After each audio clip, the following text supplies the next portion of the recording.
Everybody, I've been wanting to do this for quite a while. I mean, we've got so many years of collected mule deer horns and a lot of good ones that I've always wanted to do a good video and kind of highlight what we've got, what sets we've got, and some of the singles. Just kind of show the cool horns. We got a lot of good, unique horns, and so I'm going to do a little video here and show you kind of each set that bigger sets that we've kept, and good look at the Dirty Sheds buck and another one. Those are two of the ones that I've got mounted. One on the left right there is the one I did my Dirty Sheds emblem off of. I ended up matching him up a month and a half apart from each other, and they were almost 5 miles apart. He goes 209 broken. He had this tine right here. This one right here, that off of pictures and the estimation, we figure it was probably about 5 inches long. So he'd have been right around 214, not broke. But just a good heavy buck. I'll hold him in the rest of the video. I just wanted to kind of give you a quick overlay, and then I'll get into it and start showing you what we got. But those are the two mounted ones. We have one at my brother's house that he actually was the one that found it, and they needed one on their wall, and it goes 208. This one right here, I'll get into it in a minute, but that deer was actually found dead by a friend of mine, by her dad in the 60s. Found him in the backyard, and it was barely attached on this little crappy mount. It was attached on the skull plate barely, but it had a big crack in it. So I ended up putting it on this. I need to make it wider. It was actually 32 inches wide outside spread, and it goes 215. But I'll go through them all, but that's all decent. I mean, there's some of them aren't nothing major, but 90% of them are all big singles that we've found throughout the years. And then I'll go through all these, but these are all sets that are decent sets, and there's a couple that if there's 3 horns there, it's a set and then plus a different year off that same deer. Well, those are all sets I'll go through and show you. And I was going to do elk, but I decided I'll do elk another time. But, you know, and then we've got our little craft horns, 2 points and stuff like that. We'll do dream catchers and knife handles and stuff like that out of, and then just stuff that's not really worth showing off. And then we'll get to these are all mostly elk horns that we've kept and stuff. There's some good ones in there, but we'll go over them another day. But, alright. I'll switch the camera around and we'll start showing you each set. Alright, I'm just going to show you each one of the sets, kind of so you can actually see what they are, and go through no particular order or anything. Some we've had for years, some we've only found for a few years. One of my favorite ones recently is one I matched up last year, triple hooks. I know you guys have, anybody that follows me has probably seen it. I picked up the first side in January, looked all year long for it, and then a friend of mine, actually a guy, well, he's a friend, but a guy I know, kind of mentored, little mentor. I kind of looked up to him, shed hunt my whole life. He's always been a big shed hunter. He found a lot of good stuff, but he actually was picking seed and found it in November. So I looked almost the whole year, and he ended up finding it, and we were able to work out a deal. He goes by Jungle, but Ken Jensen's his name, and I really appreciate him working a deal with me. Took some finagling, but he was a good negotiator, and I don't regret it one bit. I love that set, but I guess we'll start out with him. For a Sanpete County buck, this one's pretty impressive. He's a 3-point frame. It's got, this is the side I found. Too little of the points were sticking out of the snow is all. You can get on YouTube and actually see the video from it, but it's an 84-inch horn, 3-point frame, almost 7. And this is the side he ended up finding. I browned it up to match because it had already gone white pretty bad, where it laid there almost the whole year. But I rough vested him at outside spread at 34 inches. I mean, he kicked way out on the outside. He goes right 200 exactly. But I named him Triple Hooks because he's a 3-point and he's got 3 hook cheaters.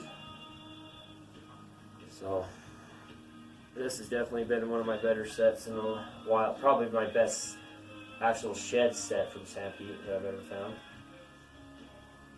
But it's good to see that we still got some good local bucks. But I will be mounting this one as well. He will go on the wall just like the Dirty Sheds buck.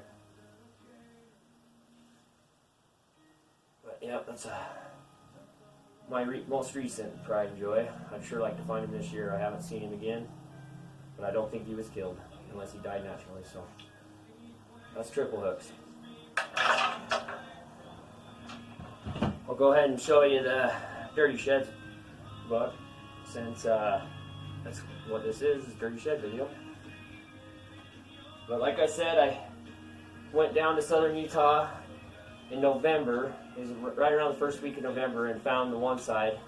And then I went down with my brother and some friends, or a friend, and it was about the end of December, and I found the other side, and it was literally about 5 miles away as the crow flies. But, and I need to widen him out. He did sit a little bit wider than this, but like I said, broken, he goes 209. Really pretty buck, nice and heavy. 5 on that side, 7 on this side. Really naughty eye guards. But our shirts and our stickers on our window and my emblem for the business came from this buck. I hand drew it. He sits in my wall in my bedroom. But that's the Dirty Sheds buck.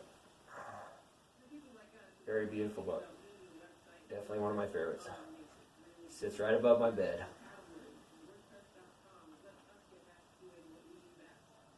Very good buck. Alright, there's that one.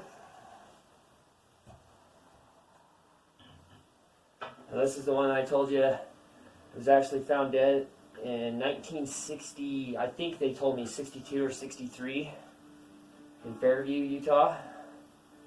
Their backyard, and like I said, it was attached. I mean, if you see close, but it broke.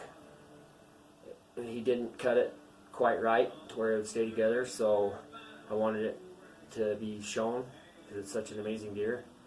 But I need to get it back to where it's sitting right now. It's not quite 30, I don't think, outside, but it was 32 inches wide exactly, outside spread. Goes 215. Just amazing character. Double cheaters.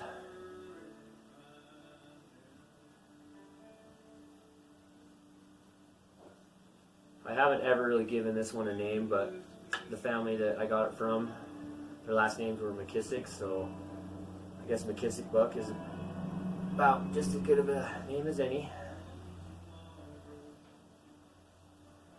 He is a very pretty deer.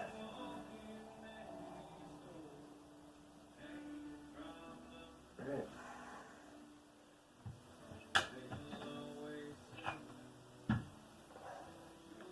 Alright, this is just a good 4-point buck that we picked up at the the end of last year.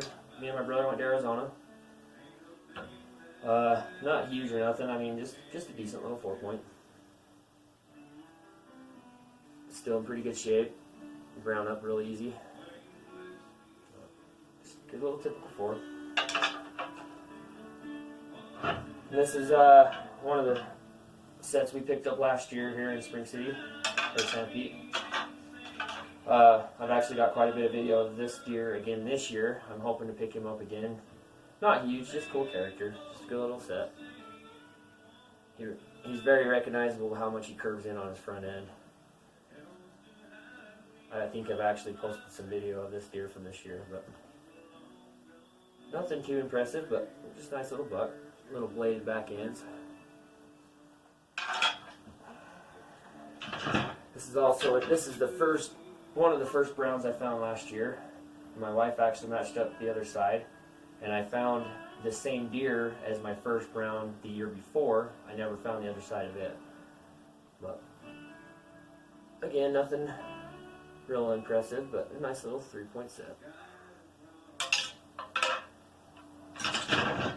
Okay, this buck came from southern Utah, and the same friend that was with me when we found the Dirty Sheds buck I went down with him, and we call this buck Soda Pop because his bases are as big or bigger than Soda Pop cans. He's got really big bases. But I found the one side, and he was about 50 yards from me, maybe 100 yards from me, and I told him, I said, hey, I got a big horn. And he started walking towards me and found the other side, so he helped me match it up. I've got the set. And this one I actually have, I believe we found this 5 years ago, and then I found there's a set between this one, and I found one side from 3 years ago. But this year he was not real wide, just a real heavy 4-point. He busted the one side, but I mean, as you can see, those bases are very big. We call them Soda Pop, and the little flat we actually found him in, it's known as Soda Pop Flats now. But, I mean, pretty good side bases. Can't touch fingers around them. But, I mean, he wasn't nothing special this year. Just a big old heavy, carried his mass all the way up. 4-point. He didn't go real wide that year. And then here's the set from 2 years later, or the horn from 2 years later. He actually got quite a bit more width. He lost his eye guard, but he grew this same little off split there. Kind of hard to see, but got a lot better tine length. So there, I have 3 horns off of this deer. That's Soda Pop.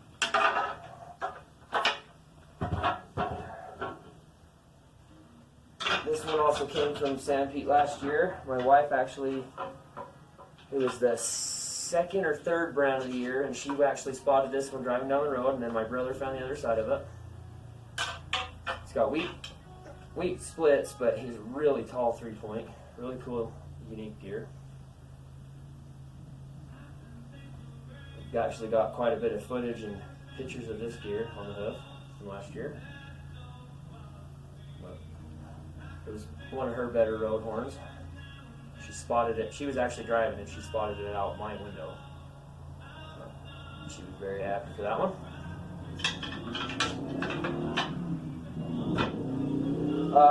This deer, I actually have one other horn from him. And I hope I didn't sell it. I don't think I did, but I didn't want to look through it too much. But he's stayed exactly the same every year, but just curved a little bit, or got a little more mass, a little taller. But he's got really unique curvy front. But this was, out of the 3 different years off of him, this would have been the first year off of him that I picked up. Really cool curvy front end. And unfortunately, I don't have the other one sitting here, but then 2 years ago, my brother found this side of him, and he had grown quite a bit. We were not able to ever find the other side, but I mean, he turned out to be a pretty decent buck.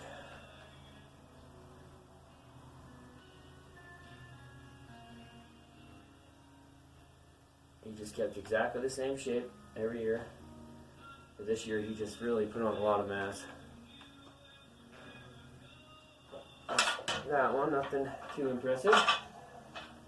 Now this deer, he scores decent for as small as his tine length is, but he's so tall. And we named this one the Mud Springs buck because we found it at Mud Springs in Henry's probably 6 years ago. My brother's actually the one that picked it up. They were probably only 60 yards apart, but it's one of the tallest deer that we've ever found, and he would have been really wide as well. He would well over 30. But if he had the tine length that he has of the height, he'd be very big deer. I'm actually going to have to move back to show you all this one.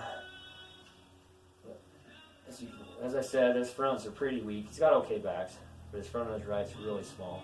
But I believe this deer, I think he goes right around 190 with those small fronts. But I mean, incredibly tall deer.